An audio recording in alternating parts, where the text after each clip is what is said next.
হাসিনা সরকারের পতনের আন্দোলনে দেশ নেত্রী বেগম খালেদা জিয়ার মুক্তি, বাংলাদেশে সকল সাংবিধানিক প্রতিষ্ঠানগুলো রক্ষার দাবিতে জাতির বিবেক যারা আজকে আমার সামনে স্বাধীনভাবে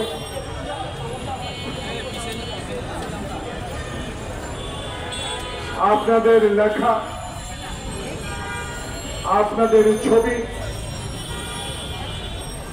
আপনাদের স্ব টেলিভিশন পত্রিকায় জমা দেওয়ার যে সুযোগ,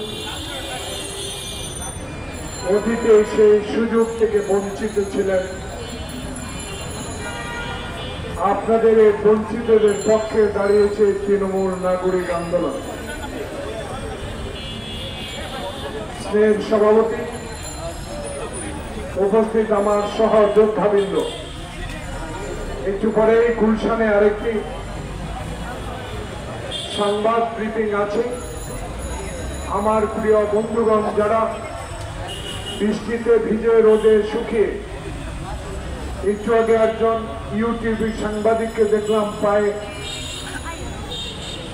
কাঁথা নিয়েও সংবাদ সংগ্রহ করতে এসেছেন। আমি আমার প্রিয় নেতা তারেক রহমানের পক্ষ থেকে ওনাকে সহানুভূতি জানাচ্ছি। আপনারাই সংবাদ সংগ্রহ করার মালিক, আপনারাই এখন এই সরকারকে আঙ্গুল দিয়ে দেখিয়ে দিতে হবে যেই সরকার সামনে আসবে ওনাদের দিয়ে যে নির্বাচন হবে, যে নির্বাচনে অতীতের সরকারগুলো যারা 16 বছর আপনাদেরকে কথা বলতে দেয় নাই, আপনাদের লেখনী বন্ধ করে দিয়েছে, আপনাদের বিবেকের স্থান জাতীয় প্রেস ক্লাব চোর চরের মতো দখল করেছে, তারাই আজকে কথা বলার সুযোগ পেয়েছেন একটি মাত্র কারণে, যে কারণটি ছিল বাংলাদেশে 16 বছরে গণতান্ত্রিক স্বাধীনতা মানুষের ছিল না। বাংলাদেশের ইতিহাসে এত জঘন্য সরকার কেউ কোনোদিন দেখে না। যিনি পদত্যাগের 1 মিনিট আগেও বলেছে পৃথিবীর এমন কোন শক্তি নাই যে শক্তি আমাকে আমার বাবার বাংলাদেশ থেকে আমাকে সরাতে পারে। প্রিয় ভাইরা,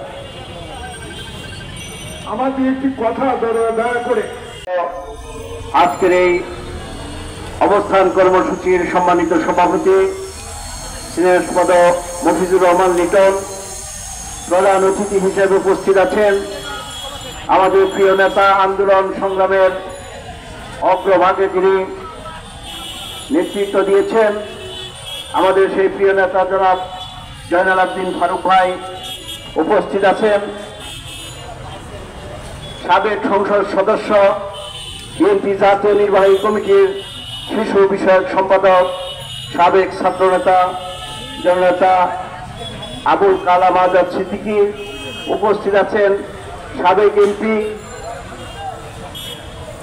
জনাব বিলকিস ইসলাম শিরিন উপস্থিত আছেন, উলামা দলের সাবেক আহ্বায়ক, বিএনপি জাতীয় নির্বাহী কমিটির অন্যতম সদস্য জনাব মাওলানা শাহ মোহাম্মদ নেসারুল হক উপস্থিত আছেন, উলামা দলের সিনিয়র যুগ্ম আহ্বায়ক জনাব আলমগীর হোসেন সহ সম্মানিত নেতৃবৃন্দ, আমাদের ইসমাইল হোসেন সিরাজি এবং জাতীয়তাবাদী কৃষক দলের থেকে উপস্থিত আছেন আব্দুল্লাহ নাইম,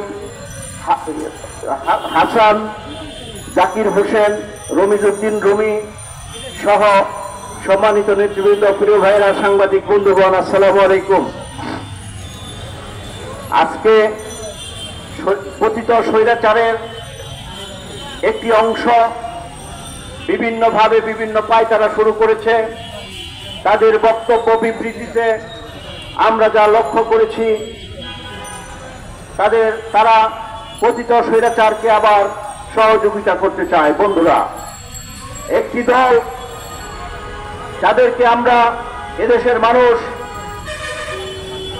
সম্মানের চোখেই দেখে আজকে তারা যে বক্তব্য বিবৃতি দিচ্ছেন, এতে মনে হচ্ছে তারা আবার সেই স্বৈরাচারের হাত ধরে এই দেশের রাজনীতিতে প্রতিষ্ঠা লাভ করতে চায়। বন্ধুরা, আমরা মনে করি এবং বিশ্বাস করি শহীদ জিয়াউর রহমানের একটি কর্মী বেঁচে থাকতে তাদের এই মনের আশা পূরণ হবে না ইনশাআল্লাহ।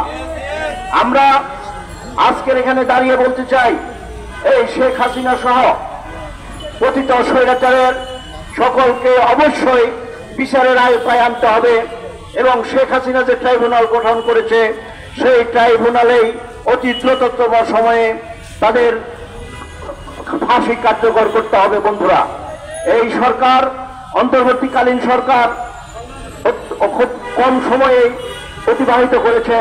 ইতিমধ্যে আমরা দেখেছি এই অন্তর্বর্তীকালীন সরকারকে কয়েকবার কু করার জন্য চেষ্টা করা হয়েছে। আজকে একবার আনসাররা আসে, একবার বিচারপতিরা আসে।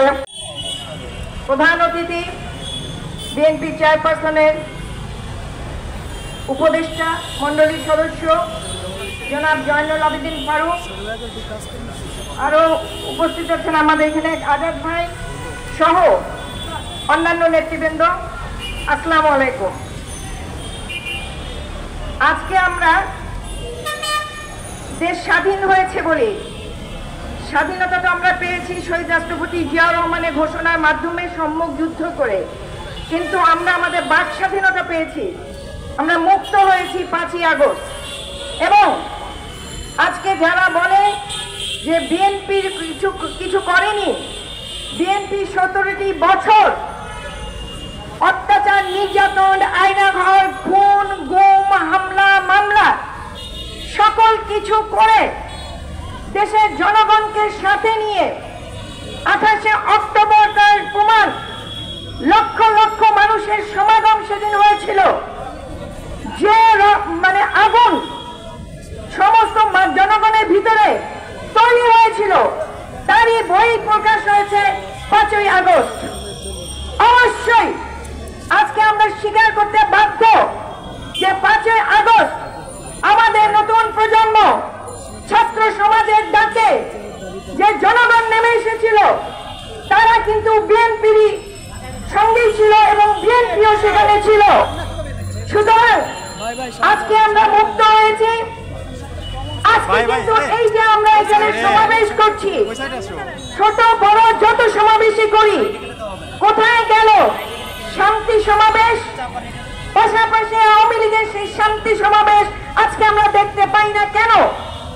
আরেকবার প্রমাণিত হলো আমার নেত্রী, দেশনেত্রী বেগম খালেদা জিয়া কখনো অন্যায়ের কাছে মাথা নত করেনি। আমাদেরকে শিক্ষা দিয়েছে যে তিনি আবারও প্রমাণ করলেন তিনি অন্যায়ের বিরুদ্ধে আপোষহীন।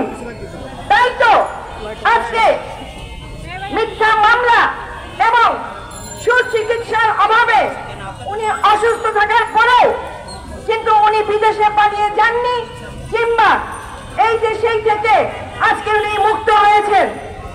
কথা বলার সময় নাই, আমাদের প্রধান অতিথি বক্তব্য রাখবেন। আমি শুধু এটুকু বলতে চাই, বন্দি চুক্তির মাধ্যমে ভারত যদি আমাদেরকে বন্ধু রাষ্ট্র মনে করে, তাহলে শেখ হাসিনাকে জনগণের হাতে ছেড়ে দিবে। এই দেশে এসে তার শাস্তি হবে, তার বিচার হবে, এই আশাবাদ ব্যক্ত করে আমি আমার বক্তব্য শেষ করছি। খোদা হাফেজ। বাংলাদেশ জিন্দাবাদ। তৃণমূল নাগরিক কমিটি, নাগরিক আন্দোলন জিন্দাবাদ। ধন্যবাদ বিলকিস আপাকে। আয়োজিত অবৈধ খুনি গণহত্যা দায়ে শেখ হাসিনাকে বাংলাদেশে এনে বিচারের দাবিতে আজকের এই অবস্থান ধর্মঘট। এই ধর্মঘটের প্রধান অতিথি, প্রধান আকর্ষণ রাজপথের লড়াই সৈনিক, তারা লিখিত নেতা, রাজপথের নেতৃত্ব, সে আপনাদের সবারই চেনা মুখ, জয়নুল ফারুক সহ জাতির নেতৃবৃন্দ, আমার সঙ্গে আমি সালাম, শুভেচ্ছা ও অভিবাদন গ্রহণ করুন। প্রধানমন্ত্রী বক্তব্য দেবেন।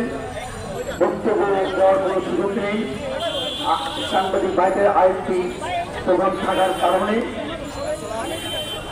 আমি শুধু একটি কথা বলবো এই চ্যানেলের যিনি ফারুক সাবেক চৌধুরী বারবার সদস্য, তিনি এই প্রেস ক্লাবে দাঁড়িয়ে বারবার বলেছিল এই অবৈধ খুনি শেখ হাসিনাকে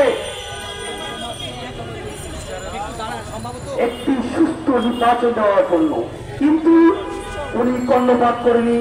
তাকে বাংলাদেশের জনগণ এমন ভাবে বিচারিত করেছে তার অস্তিত্ব বাংলাদেশে এখন সংকট। আমি আমার সংক্ষিপ্ত বক্তব্য এখানে শেষ করছি। আল্লাহ হাফেজ।